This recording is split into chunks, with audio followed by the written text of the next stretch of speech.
fazer o asfalto quando era chão aqui. Deus me livre, devia ser muito ruim. A toleira em cima da toleira devia ser. Deus do céu. Aquele tempo aí eu que era chão aí, eu era criança ainda. Não tinha ainda negócio de viajar, nada.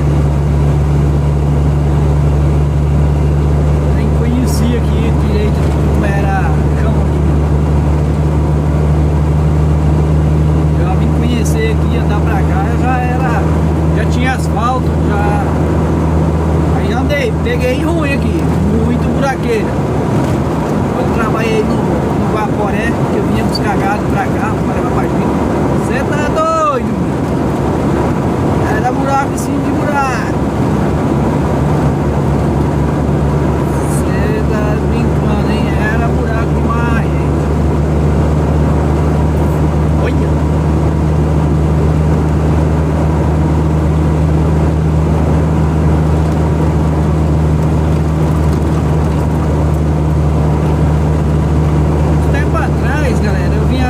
Era de madrugadão, 10 horas da noite, 11 horas, meia-noite, ia pra Diamantino. Batizada do céu. Tem logo um passa aqui no mato aqui. Tem uma lavoura. Liberando esse mato aqui, ó, do lado direito aqui, no vídeo. De lá pra cá. Mesmo na beira do mato, um fogo, assim, uma bola de luz. Não tinha fogo, não tinha casa, não tem casa, não tinha ninguém. Uma luz bem alta, assim, numa altura aí de uns 4 metros de altura. E aquela luz, não tinha chuva, nada.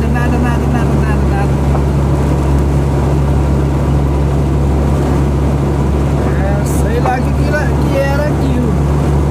Tô achando que deve ser aquela bola de fogo que eles falam. É minério. Aí ó, galera,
40 por